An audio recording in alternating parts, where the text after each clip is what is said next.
Halo sobat semua, jumpa lagi dengan Denbagose Channel.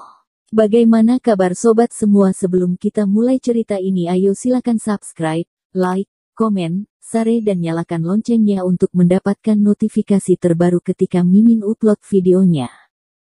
Dr. Stranger, bab 546 dikepung reporter. Yamanda pun berkata dengan dingin, tidak perlu mencurigai orang lain lagi. Satu-satunya orang yang membenciku di dunia hiburan ini adalah Fendi. Ekspresi Thomas saat ini terlihat begitu murung, sepertinya Fendi itu benar-benar tidak sadar diri. Pria brengsek itu bahkan menganggap dirinya penting di dunia hiburan ini. Persaingan di dunia hiburan memanglah kerap terjadi. Kedua belah pihak saling menjatuhkan satu sama lain hanya demi mendapat ketenaran. Oleh karena itu, Thomas juga tidak menghiraukan mereka. Namun dia tidak menyangka kalau Fendi menggunakan cara seperti ini. Sepertinya bocah brengsek ini tidak bisa lagi dibiarkan begitu saja. Beberapa saat kemudian, Kak Mia pun datang dan tersenyum sambil berkata, "Kenapa kalian semua ada di sini?" Salah satu reporter tersenyum dan berkata, "Apakah kamu tidak tahu apa yang sudah dilakukan oleh artismu itu?" Kak Mia tersenyum, "Apa yang dilakukan oleh artisku? Sepertinya kalian memiliki berita yang sangat panas." Karena telah mengetahui Yamanda sudah berada di kondisi yang aman, Kak Mia juga tidak lagi merasa khawatir. Manajer Liu tersenyum, Kak Mia terlihat begitu tenang. "Mungkin kamu akan terkejut setelah kamu masuk ke dalam nantinya." Setelah menunggu beberapa saat dan tidak ada respon apapun, Manajer Liu pun mencari beberapa orang untuk mendobrak pintu tersebut. Setelah pintu ruang rias itu terbuka, semua reporter bergegas masuk karena ingin mendapat potretan pertama. Setelah mereka masuk, mereka hanya melihat 4 pria berkulit hitam dan juga menemukan pintu ruang ganti yang hampir hancur, namun tidak terlihat satupun orang di dalam sana. Mereka semua telah melihat kondisi yang luar biasa itu, tetapi di mana wanita itu berada? Tanpa adanya wanita itu, hal ini tidak akan bisa menjadi masalah besar. Tetapi Yamanda tidak berada di sini. Setelah Kak Mia berjalan masuk, dia pun merasa lega dan tersenyum. "Manajer Liu, apa yang ingin kamu perlihatkan pada para reporter? Dari mana asal beberapa warga asing ini?" Ekspresi wajah manajer Liu terlihat begitu murung. Dia segera menghampiri keempat pria berkulit hitam itu dan bertanya sesuatu pada mereka. Setelah itu, ekspresi wajahnya berubah drastis. Ia menggertakkan giginya. Yamanda yang telah diracuni itu masih sanggup untuk melarikan diri. Saat ini, manajer Liu hanya menatap ke arah Kak Mia sambil berkata, "Hehe, kita lanjutkan pembahasan ini besok." Setelah itu, manajer Liu pun membawa semua reporter itu pergi dari tempat ini. Para reporter itu memiliki sedikit hubungan dengan manajer Liu. Mereka memiliki hubungan yang lumayan dekat karena adanya kaitan bisnis di antara mereka. Setelah manajer Liu keluar dari ruang rias itu, semua orang pun mengikutinya keluar. Puluhan menit kemudian, Thomas pun memeluk Yamanda dan melompat dari atas atap. Kak Mia begitu terkejut melihat Yamanda berada di kondisi yang aman. Hal ini pun membuat dirinya merasa begitu lega.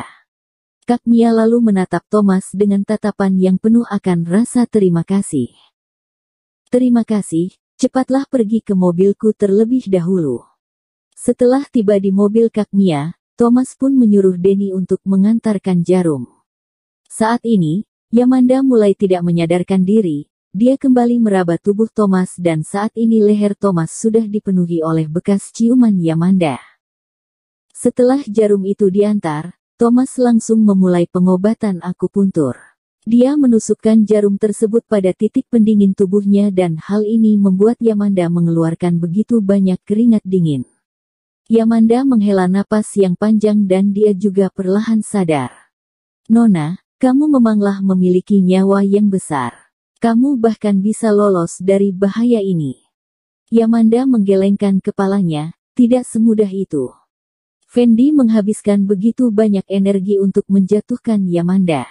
Semua ini tidak mungkin sampai di sini saja, pastilah terdapat masalah lain lagi nantinya.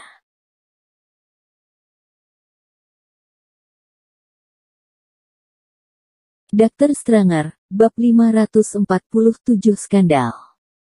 Manajer Liu membawa semua reporter itu keluar dan mencari sebuah tempat yang tenang untuk berkumpul bersama para reporter. Hadirin sekalian, jika hal ini bisa berhasil, Tuan Lu akan memberikan bonus yang besar kepada kita semua. Bonus yang akan diberikan adalah ini. Manajer Liu mengeluarkan selembar cek dan memberikannya kepada salah satu dari mereka. Salah satu reporter menerima cek tersebut dan mengerutkan keningnya setelah melihat nominal pada cek tersebut. Tuan Lu begitu royal. Kami bahkan bisa bertahan hidup setelah mengundurkan diri dari pekerjaan kami nantinya. Manajer Liu tersenyum, semua uang ini pantas dikeluarkan jika mereka sanggup merusak nama baik Yamanda. Bagaimanapun, menjatuhkan seorang artis terkenal bukanlah merupakan hal yang mudah bukan? Manajer Liu kembali berkata, rencana kita hari ini tidaklah tercapai, namun aku ingin kalian menuliskan artikel-artikel yang mengarah ke bidang negatif. Apakah kalian tahu bagaimana cara menulisnya? Tenang saja Manajer Liu, kami semua sudah ahli di bidang ini. Sampai berjumpa di aplikasi Weibo pada jam 12 nanti. Beberapa jam kemudian, mereka semua menerima uang dan pulang untuk menulis artikel.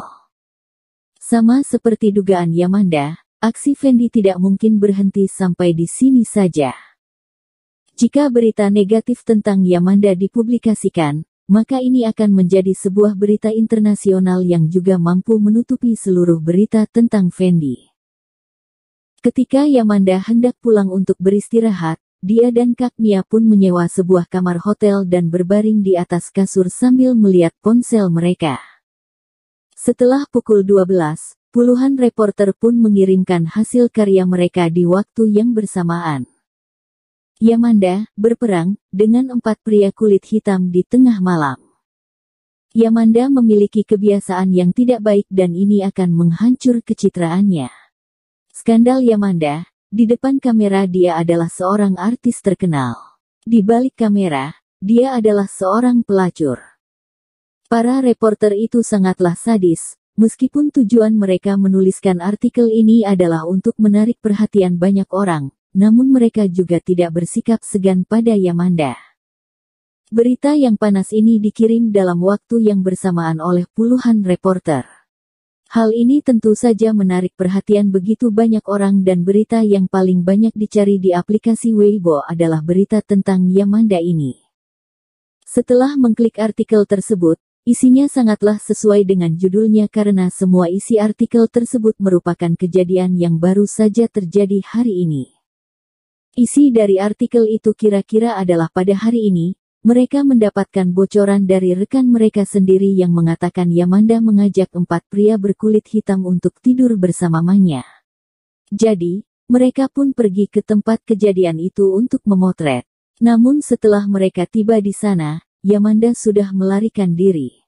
Pakaian keempat pria berkulit hitam itu terlihat begitu berantakan dan di dalam ruangan itu masih terdapat pakaian dan juga ponsel Yamanda.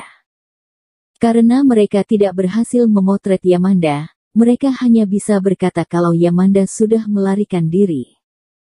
Meskipun tidak ada foto membuat hal ini begitu sulit dipercaya, namun tersebar sebuah video yang memperlihatkan Yamanda masuk ke dalam ruang rias dan diikuti oleh keempat pria kulit hitam tersebut. Ditambah lagi pakaian dan juga ponsel Yamanda yang tertinggal di ruangan itu, bukankah perkataan para netizen itu benar? Fendi juga menyewa begitu banyak netizen bayaran untuk mengomentari artikel ini dan opini publik pun berubah drastis. Aku sudah berkata sejak awal kalau Yamanda adalah wanita yang tidak suci. Beberapa tahun yang lalu, aku pernah melihatnya masuk ke dalam bar bersama 2 pria lain. Aku adalah orang dalam, oleh karena itu, aku tidak bisa memberitahu namaku. Setiap kali syuting, Yamanda selalu dikawal oleh 2 pria yang berbeda setiap minggunya. Benar, aku juga mengetahui sedikit hal tentangnya. Suatu hari, Aku pergi ke kamarnya untuk mengantarkan buah. Namun di dalam kamarnya, aku melihat terdapat 4 hingga 5 buah kondom yang telah dipakai. Netizen bayaran di zaman ini memanglah seperti ini. Mereka begitu hebat dalam menulis hal-hal yang palsu. Mereka suka berpura-pura menjadi orang dalam dan menjadikan begitu banyak hal yang tiada menjadi ada. Kak Mia begitu marah setelah melihat semua komentar ini. Bersambung. Terima kasih kepada kalian yang telah menonton video ini. Jangan lupa tekan tombol subscribe-nya dan nyalakan notifikasinya untuk mendapatkan video-video seru lainnya dari channel Denbagose.